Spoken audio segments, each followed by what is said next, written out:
Hi, my name is Lindsay. I work with Georgina Public Library, and today I'm going to talk about catching up with the classics, as well as maybe some old blockbusters that still hold up.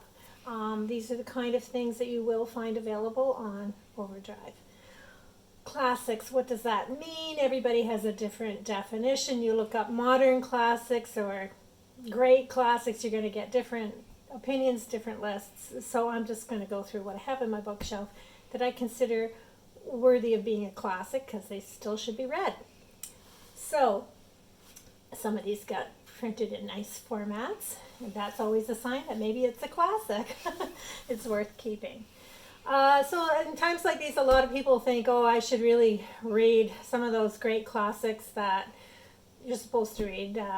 War and Peace, that's the one that everybody uses as a doorstop because it's very big and it takes you an entire summer to read. And if you really want to get buried into something that big, that's a good one to start with. But what I'm going to try and do is focus more on the readable classics, because a lot of the titles that you think, oh, I should read, are really pretty demanding to read. They require patience. They require getting used to a completely different way of talking and writing that comes from a different era. And sometimes you just go, man, no, not my thing. So just looking through here, a couple that caught my eye right away. To Kill a Mockingbird, considered a classic. Maybe you haven't read it. It's a quick read, not hard to read at all. The Scarlet Pimpernel is an interesting one. The language will take a while to get used to, but it's a fun adventure story set in the French Revolution. A bit, some consider it sort of fluffy, but I found it totally entertaining. One of the original mysteries that became sort of the precursor of Agatha Christie. Wilkie Collins is the author. This is The Moonstone. Of course, we have the great Daphne du Maurier. So if you have not read Rebecca, you should read Rebecca. It's sort of set up a lot of the mystery writing we have today. And she wrote a number of novels, all of which are great, very different. Jamaica Inn is set on the coast of Cornwall. A young woman in an inn where they are all wreckers, bringing the boats in for wrecking and that type of thing. Apparently one of her really best ones is this old one I found in my bookcase that's literally in pieces that obviously I'm not going to keep, called The Scapegoat. And when I looked it up, everybody agrees this is the best of her books. We don't actually have it, so I'm going to ask if maybe Becky can get it for us, because it's easy to find online. And it's really, really, really good, apparently. So we'll see. Dr. Zhivago, you've probably seen the movie. This is the book. It's not a bad read. Then there's this whole series, Noble House, Tai Pen. King Rat's not part of the series, but it's written by the same author. These are the rest of the series. These were a big blockbuster back in the day, in the 70s, I think. They made many TV series out of it. Fantastic reads, still hold up, recommend it, and they are available. And they're historical fiction, so you kind of get a lot about the era and the times and the places. Goes right back to the beginning of the Portuguese landing in Japan, right through to Hong Kong of today. Gone with the Wind, reads just like the movie. So then we have the classics, Jane Austen. So a lot of people start with Pride and Prejudice.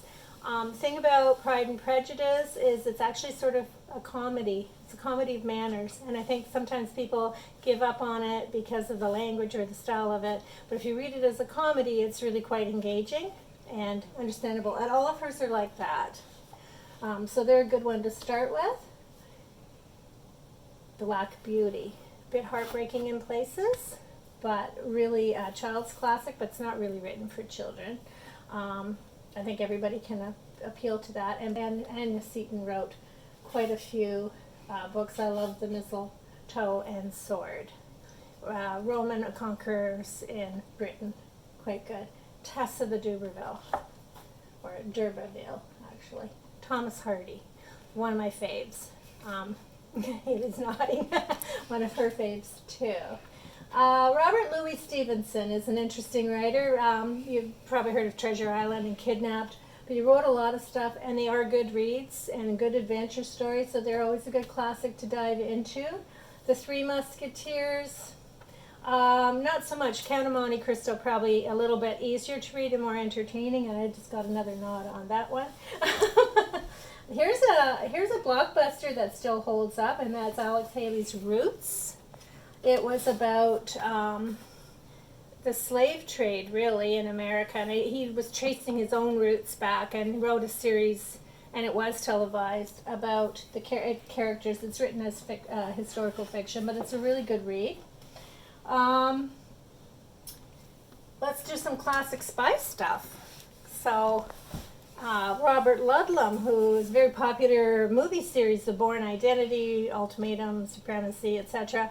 Nothing like the books. The books are actually, I think, better. So read those books, but he wrote a ton of stuff, and they're all really, really good. Ken Follett actually wrote a lot of old spy stuff. Before he wrote his big series, he wrote spy adventures.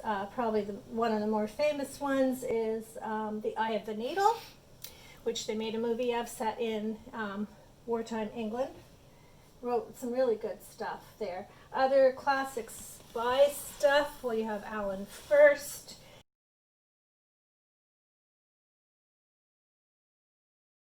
And you have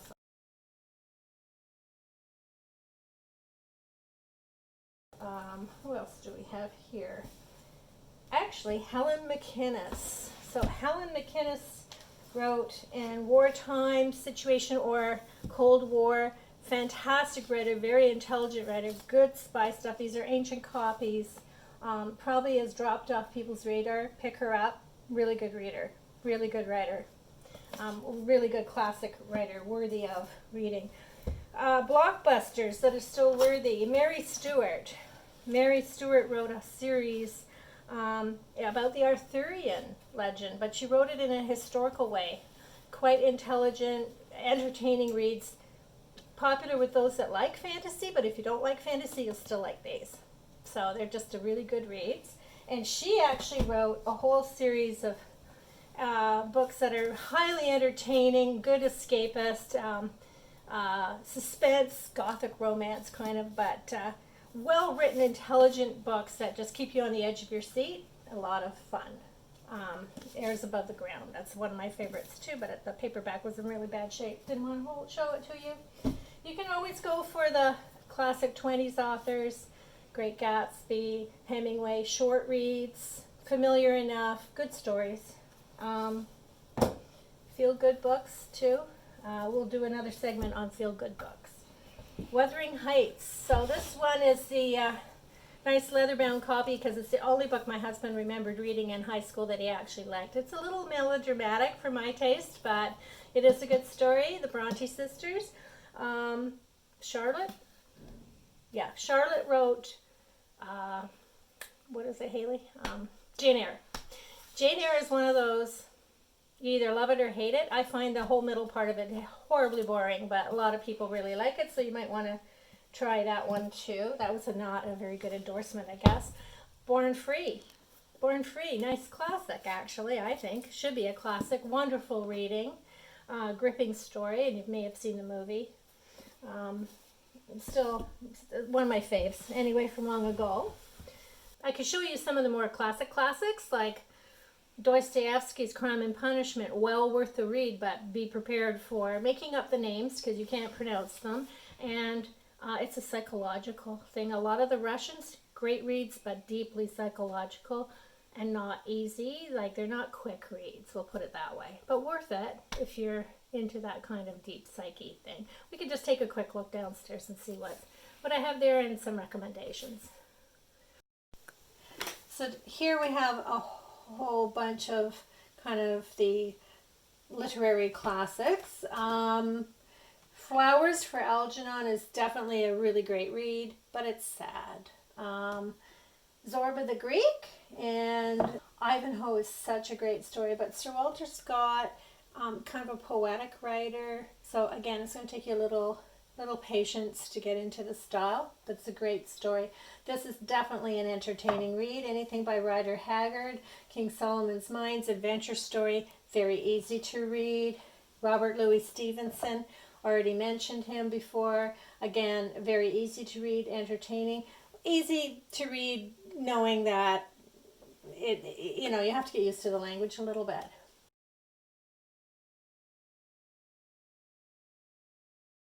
Lord Jim, Joseph Conrad. Joseph Conrad is a very dense writer. It does take you a while to get used to his style, but he writes great books. Heart of Darkness is the basis for Apocalypse Now. Very cerebral, psychological, kind of gets into people's minds in interesting situations. Vanity Fair is one of those classics that kind of takes your whole summer to read, so it might be a good one to read now. Interesting character, manipulative young lady, kind of goes with Tom Jones, Henry Fielding's Tom Jones, about a scoundrel, both written in the same kind of time period. So again, you have to get used to the style of the talking, and it's sort of a comedy of manners in places too. So then we have the famed Albert Camus, wrote The Plague. That tells you what that's about. Maybe not what you want to be reading right now. Franz Kafka is Bizarro. You might have heard of Metamorphosis as the classic guy who wakes up and has metamorphized into a butterfly. Psychological writers, very in-depth. So Slaughterhouse 5, slim little novel, made an interesting movie. It's just kind of weird, but it's a good read. So I would recommend him. Evelyn Waugh is that sort of British, old school, like old boys network type of boarding school experience writer. Quite entertaining though.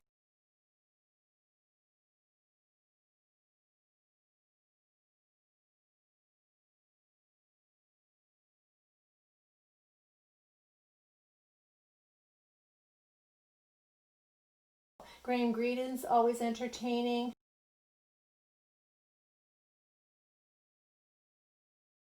Don't bother with Jonathan Swift because he's highly satirical and you won't get any of it unless you actually know that history very intimately. John Wyndham is an excellent read.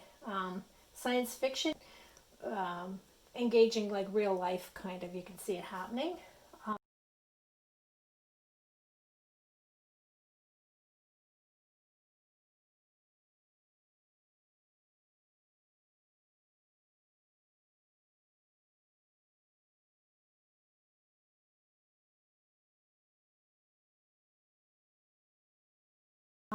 So Moby Dick. Moby Dick, a lot of people want to sit down and read a classic. They're going to pick Moby Dick, and it's not a good choice because reading Henry Melville is like reading marbles in your mouth. And if you do want to read a good story by him, one that you can actually get through, Billy Budd. It does take you a little bit of time to get used to his style of writing, but that's a lovely, lovely book. Sad though. Divine Comedy, Dante is poetry, 3 volumes of it, no.